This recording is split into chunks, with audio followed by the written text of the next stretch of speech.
With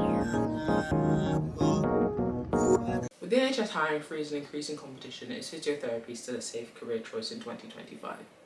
In this video, I'm going to cover job security, future demands, and provide some advice for those of you aspiring to be physiotherapists. My name is Mariah, I'm a rotational physiotherapist, and here on this channel I post things physiotherapy, lifestyle, and travel related. So if you're interested in that, turn the notification bell to all so you never miss a video. In last week's video, I discussed the NHS hiring freeze and I shared my thoughts as a person working with the NHS, but also provided some advice for those of you who aspire to be physiotherapists working within the NHS. For those of you who haven't seen the video, please go and check it out. I'll put it up in the cards above. But essentially what I was saying is that because there are less jobs available, there's going to be more competition for when those jobs arise. Same thing is happening for those of us currently working within the NHS. If we wish to climb, it's harder to do so because there's nothing available for us to step up for, and the competition still remains high when a position does come out. Now, regarding job security, I feel like physiotherapy has always been one of those careers, like many healthcare careers, where there's always a space for us. And what I mean by that is that the population is aging because medicine is getting better. People are living longer than they once were before. And when you live longer comes a bit more complications. In regards to, you may have more chronic conditions for longer periods of time, and you're having to maintain them with great medicine, but you may come with like breathing complications, mobility complications, just functional complications, which then means they require some rehabilitation from us as physiotherapists. So you have job security in that sense, there will be room for you. But similarly, regarding future demands, which kind of crosses over to a similar thing, like I said, population's aging, there is a demand for physiotherapists in that sense. But also, I think a lot of people forget that the NHS isn't the only place that physiotherapists can work. It is the place that you hear about it a lot, is the place where you do your placements, but it's, you know, it's not the be all and end all in the sense that you can go to private healthcare if you wish to go to private healthcare. What I love about being a physiotherapist is that it's very broad, not just in the sense of speciality, but in the sense of the opportunities and spaces that you get to work in. You could be a physiotherapist who works in a lab, you could be a physiotherapist who works in academia, you can work in a hospital, you work in a clinic, you can work anywhere you see fit. That's obviously requiring you, but that's a good perk in terms of future demands. Which also brings me on to like the speciality side of stuff, is understandably in university, when it comes to physiotherapy, you learn your core 3 areas, what I did at least, which were respiratory, neurology, and musculoskeletal, were your 3 core areas. Now, yes, those are the 3 areas where you tend to see physiotherapists within, but there's so many more specialities to physiotherapy than just that.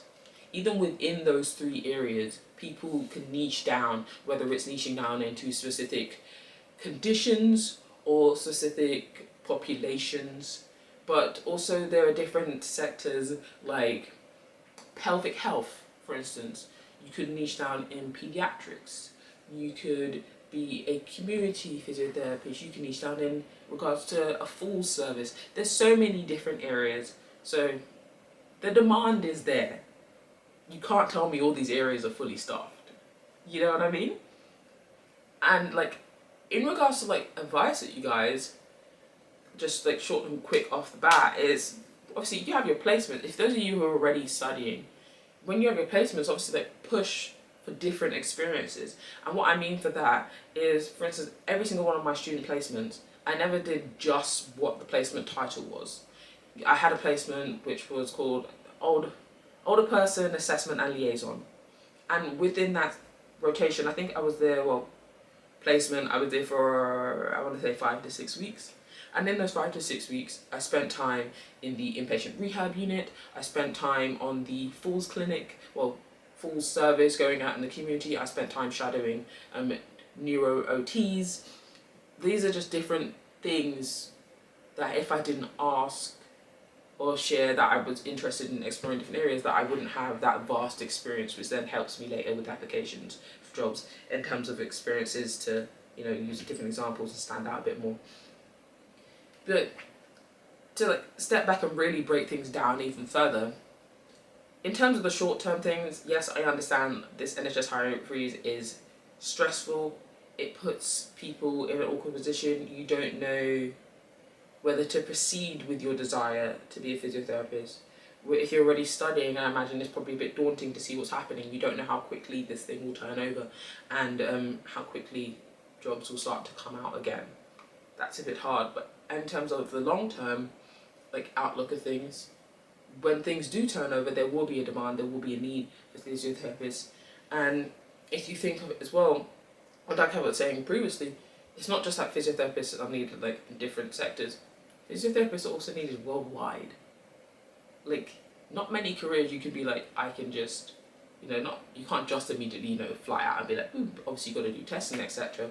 But not many careers provide you with the opportunity to be desirable worldwide. Being a skilled worker is desirable worldwide. There's so many countries that are having a shortage of skilled workers. So that's something to also think about. Maybe you want to be a person who does open their own clinic, so this doesn't bug you that much. I would say also a great piece of advice beyond just the placement stuff that I shared is network. Build those connections with people.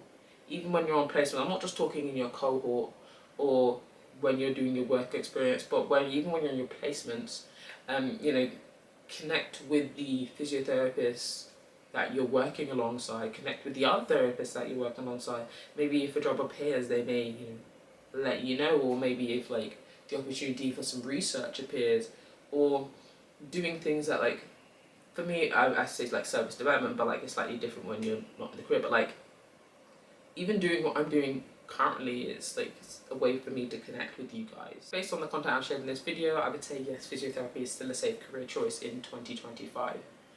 Think about that job security, the future demand for us. There will be space for us. If you aspire to be a physiotherapist, I would say go for it. Why not? I'd say you just have to be a bit open to not working in the NHS, and the NHS isn't everything. There are different spaces that need us, so go for it. If you're interested in my personal opinion a bit more, check out next week's video where I'm going to share, if I were to go all the way back to the start, I'm talking before I even submitted that UCAS application, would I still go through with it and choose to become a physiotherapist, knowing what I know now, not just about the job security, but what I know about the job. So if you're interested in that, subscribe, turn the notification bell to all, so you never miss a video. Bye guys.